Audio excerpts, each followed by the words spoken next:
morning, students.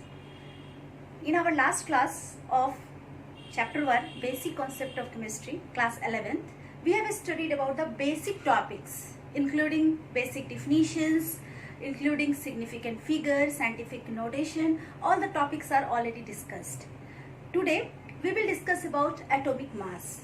You know, some of the topics are deleted from your syllabus. The topics related to different laws of combinations, chemical combinations, वो सब जो आपके topics थे उसको इस बार के लिए अभी क्या किया गया, डिलीट कर दिया गया, सिलेबस को कुछ माइनस किया गया है, घटाया गया। तो उन टॉपिक्स को हम लोग जिसको डिलीट किया गया उसको छोड़कर हम लोग स्टडी कर रहे हैं। So our next topic is atomic mass. मूल कॉन्सेप्ट को समझने से पहले हम लोग एटॉमिक मास क्या है, एटॉमिक मास को किस तरह से रिप्रेजेंट करते हैं, या मॉलिकुलर मास क्या है, एवरेज एटॉमिक मास क्या है, पहले हम इन टर्म्स को समझेंगे और उसके बाद फिर हम लोग इससे रिलेटेड मोल्स या मोल कॉन्सेप्ट को पढ़ेंगे। ओके, तो सबसे पहले हम लोग समझते हैं कि what is atomic mass. Atomic mass किसको कहते हैं? तो एक्चुअली एटॉमिक मास जो है वो एक रिलेटिव मास है। जैसे एक आप रेफरेंस बना लो, उसके रेस्पेक्ट में दूसरे को कंपेयर करो, तो कार्बन 12 आइसोटोप को जो है ना स्टैंडर्ड बनाया गया है, और बाकी किसी भी एलिमेंट के एटॉमिक मास को हम लोग कार्बन 12 के 1 एटम के एटॉमिक मास के रिलेटिव मास के रूप में निकालते हैं। ओके, जैसे इसको आप बता सकते हो कि atomic mass of C12 has been chosen as standard. अगर आप ऑब्जेक्टिव क्वेश्चन के लिए समझना चाहो तो किसको स्टैंडर्ड लिया गया है, तो C12 एटॉमिक मास को स्टैंडर्ड माना गया है। Okay, atomic mass of all other elements are represented as relative to the atomic mass of C12। किसी भी दूसरे एलिमेंट का जो हम एटॉमिक मास निकालते हैं उसको हम लोग C12 के एटॉमिक मास के रिलेटिव निकालेंगे। ओके, एटॉमिक मास को निकालने के लिए कुछ यूनिट्स हैं, जैसे आपने 10th में भी पढ़ा होगा AMU। What is AMU? AMU is atomic mass unit. इसका एक और नाम भी देते हैं इसको यूनिफाइड मास, जिसको आप स्मॉल u से रिप्रेजेंट करते हैं। सो हम लोग सबसे पहले इस टॉपिक को समझते हैं कि व्हाट इज AMU, और AMU में अगर किसी का मास दिया हुआ है और किसी एलिमेंट का मास अगर हम ग्राम में रिप्रेजेंट कर रहे हैं तो उसमें क्या रिलेशन है, पहले इसको समझते हैं, तब हम लोग आगे के टॉपिक्स को देखेंगे, मोल या मोल कॉन्सेप्ट को समझेंगे। ओके, तो first of all we have to know what is AMU। Let us define it.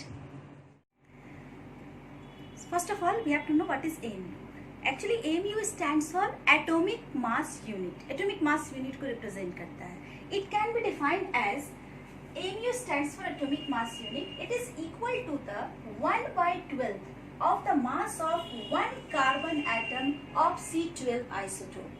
It means क्या कि कार्बन C12 आइसोटोप मतलब उसका एटॉमिक मास कितना होगा, 12 होगा। आप लोग आइसोटोप्स वगैरह के बारे में 10th में पढ़कर आए हो, ऐसे भी जानते हो, यहाँ भी थोड़ा हम लोग उसको देखेंगे। तो C12 आइसोटोप कहने का मतलब कि कार्बन का एटॉमिक मास 12 होना चाहिए। उसके 1 एटम का जो भी मास होगा उसका 1/12 अगर हम निकालते हैं तो उसी को हम AMU कहते हैं।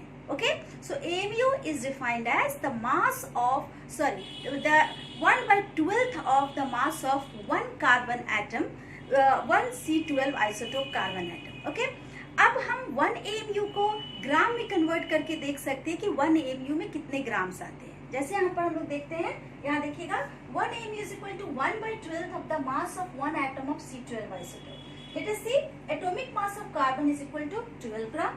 So एटॉमिक मास 12 ग्राम है, that means 1 mole carbon atoms का वेट कितना है, 12 ग्राम है। और आप 10th में पढ़ चुके हो कि 1 mole is equal to 6.022 into 10 to the power 23. So we can say that mass of 6.022 into 10 to the power 23 atoms, that is 1 mole of carbon 12 atoms is equal to 12 gram. Atomic mass का मतलब यही होता है, ग्राम में कर दिया है, that means वो 1 मोल का मास है। ओके, अब यहाँ देखना, mass of 1 atom of C12 is equal to 12 by this. तो हमें क्या निकालना, 1 AMU में क्या है, 1/12 of the mass of 1 atom of C12 isotope. तो हमने इसकी जगह इस डाटा को रख दिया, 1 एटम के मास को 12/6.022 × 10⁻23, और जब आप इसको सॉल्व करोगे तो ये वैल्यू आएगा 1.66 × 10⁻24 ग्राम. So we can say that 1 AMU is equal to 1.66 into 10⁻24 gram. 1 AMU जो है इसके बराबर होता है 1.66 into 10⁻24 ग्राम के बराबर होता है. ये NCERT में आपका एक क्वेश्चन भी है और ऑब्जेक्टिव पर्पज से भी इम्पोर्टेंट है कि 1 AMU को आप ग्राम में कन्वर्ट करोगे तो क्या वेट आएगा. ओके, अब कुछ बेसिक टर्म्स इससे रिलेटेड हम एटॉमिक मास से रिलेटेड हम लोग अभी और डिस्कस करेंगे. ओके, सो यहाँ देखिए आप एक चीज को हम लोग यहाँ पर क्लियर करते हैं कि अगर किसी का मास एमयू में लिखा है और किसी का मास ग्राम में लिखा है तो उसको कैसे रिलेट करते हैं, क्योंकि आपके एनसीईआरटी में एक क्वेश्चन है, आप देखना टेक्स्ट बुक में, जिसमें है कि how many number of helium atoms are present in 52 U and 52 gram, ऐसे करके एक आपके एनसीईआरटी में क्वेश्चन है. तो सबसे पहले हम समझ लेते हैं कि if the weight is represented, atomic weight is represented in u या एमयू, तो उसको क्या समझते हैं, और ग्राम में दिया है तो वो किसको रिप्रेजेंट कर रहा है. लेट अस सी, इसको क्लियरली समझिएगा, पूरा कंफ्यूजन हो जाता है बच्चों को इस टॉपिक में कि एमयू लिखा है तो क्या मतलब है, ग्राम लिखा है तो क्या मतलब है. लेट अस सी, जैसे आप एक एग्जांपल देखो, क्योंकि हीलियम के एग्जांपल से इसको क्लियर करते हैं, आपके बुक में हीलियम से रिलेटेड ही क्वेश्चन है. जैसे मान लो आपको लिखा है कि हीलियम का वेट 4 AMU या 4 U है. Okay, if the atomic weight is represented in AMU और U, इट मींस कि it is the mass of 1 atom of helium. वो उस के एलिमेंट के एक एटम के मास को बता रहा है. ओके, तो अगर हमने बोला helium is equal to 4 U, that means वो एक हीलियम एटम का मास है, राइट. अब दूसरा देखना, अगर कहीं लिखा है हीलियम इज इक्वल टू 4 ग्राम, इस पर ध्यान रखिएगा, 4 ग्राम सेम अमाउंट दे रहा है, लेकिन यूनिट के ग्राम में अगर दे रहा है, इट मींस कि it is the mass of 1 mole atoms of helium.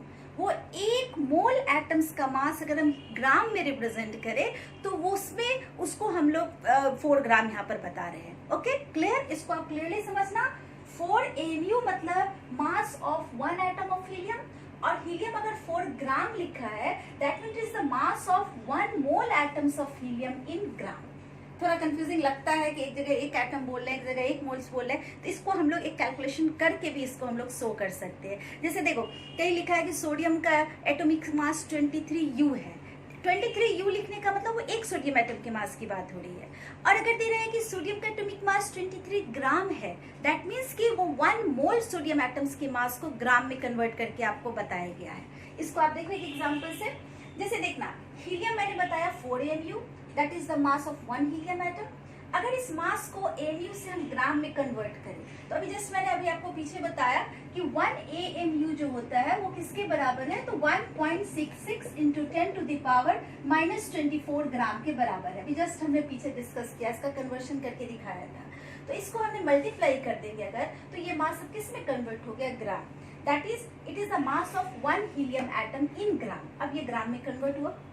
हमने भी 1 मोल एटम की बात करी है, तो 1 मोल एटम मतलब कितने, 1 मोल हीलियम एटम्स की मास निकालने का मतलब क्या है, जिसमें हम लोग किससे मल्टीप्लाई कर दें, अवोगाड्रो नंबर से, दैट इज 6.022 into 10⁻23 से. अगर आप इसको कैलकुलेट करके देखोगे, मल्टीप्लाई करोगे इन दोनों टर्म्स को, तो ये कैंसिल्ड आउट हो जाएगा. आप देखना 1 बाई इसको ही हम लोग ये लेकर के आए थे.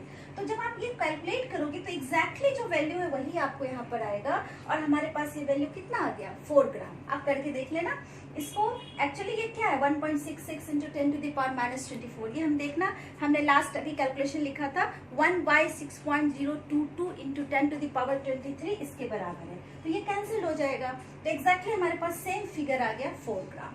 तो if the mass is represented in gram, it is mass of 1 mole, and if the mass is represented in U, then it is the mass of 1 atom. तो आप एनसीईआरटी का क्वेश्चन कैसे कर सकते हो इससे, जैसे आपके एनसीईआरटी में क्वेश्चन था कि 52 U है ना, 52 U में कितने एटम्स है, तो आप इसको एक एटम का मास 4 U, तो 15 U कितने हैं, तो 13 एटम्स. सिंपल यूनिटरी मेथड से यूज कर सकते हो. अगर 52 ग्राम लिखा है, दैट मीन्स अब आप इसको इसके एटॉमिक मास इन ग्राम से कंपेयर करोगे.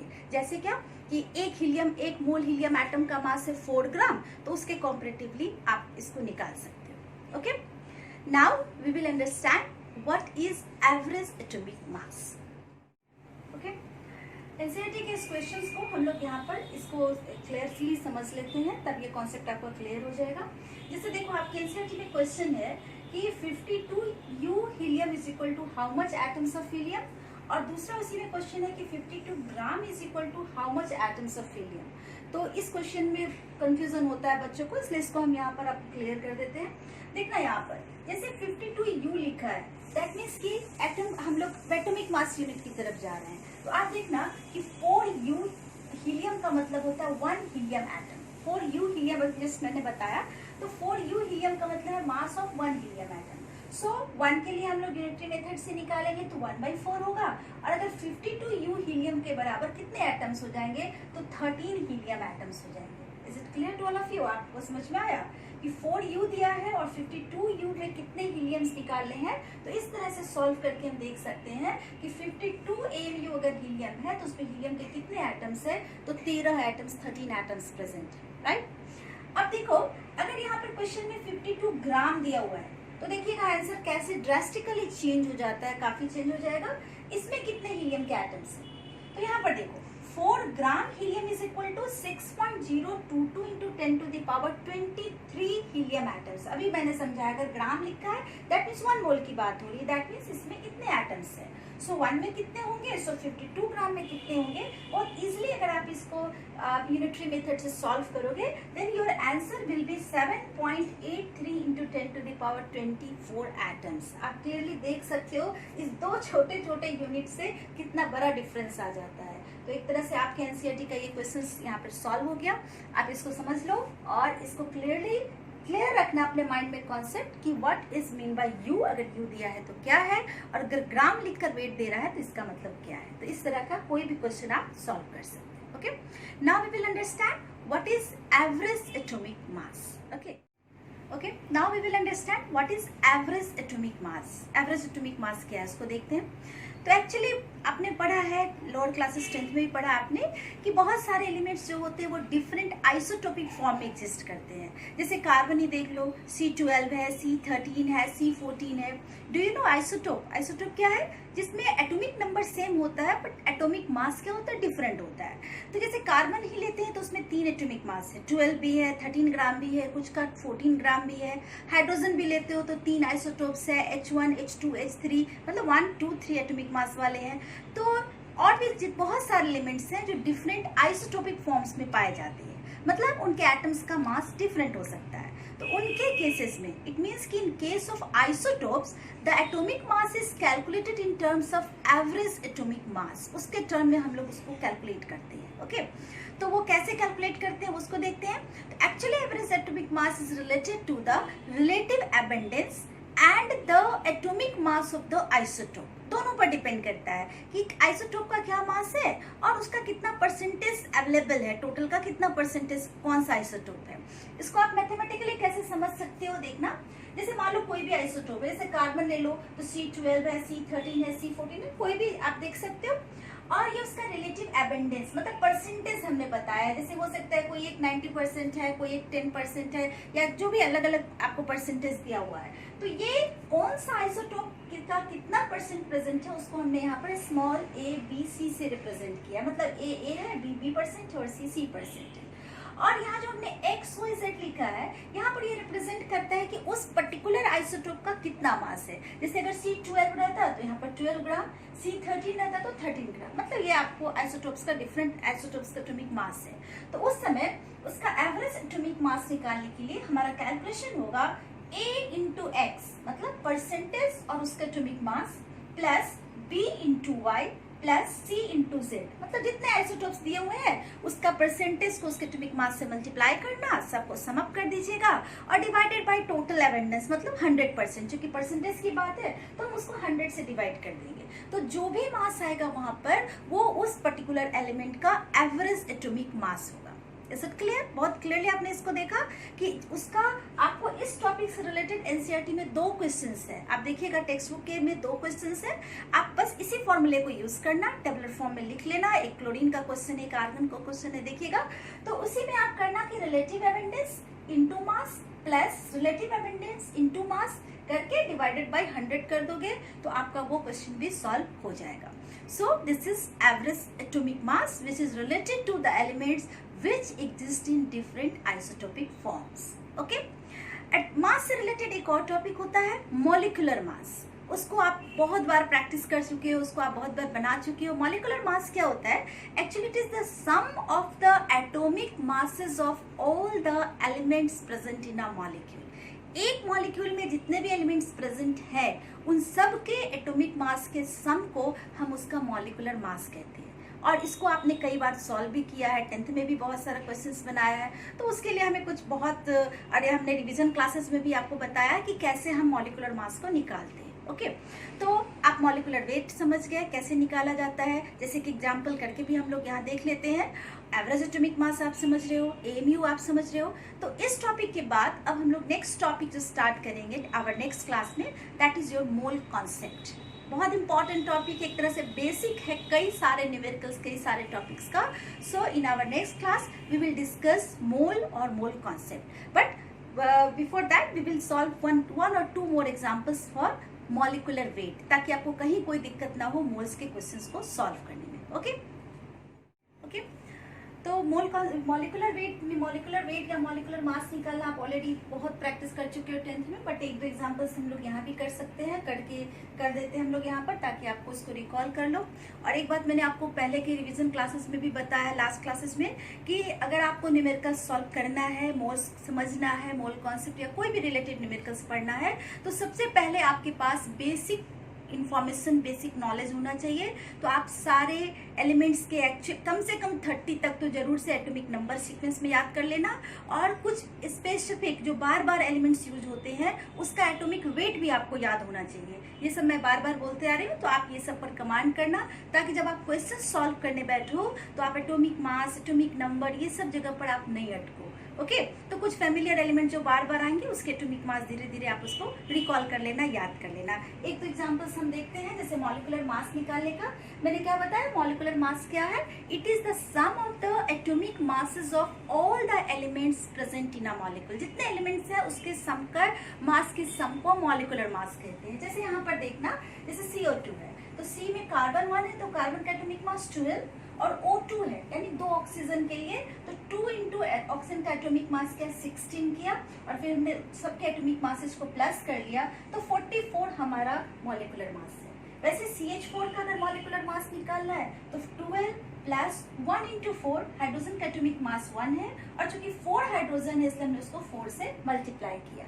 वैसे ही आप जितने चाहो उतने एलिमेंट्स का मॉलिक्यूलर वेट निकाल करके प्रैक्टिस कर सकते हो. ऐसे मालूम है कि ये सब टॉपिक आप पढ़ चुके हो, बट अगर थोड़ी सी भी बात आप इसमें से भूल रहे हो तो इसको आप रिकॉल करना, छोटी छोटी चीज़ों की प्रैक्टिस कर लो. एटॉमिक मास निकालना, मॉलिक्यूलर वेट निकालना, तब आपको आगे की स्टडी में कहीं प्रॉब्लम नहीं आएगी. Okay, in our next class we will discuss about moles and numericals related to mole concept. Okay, thank you.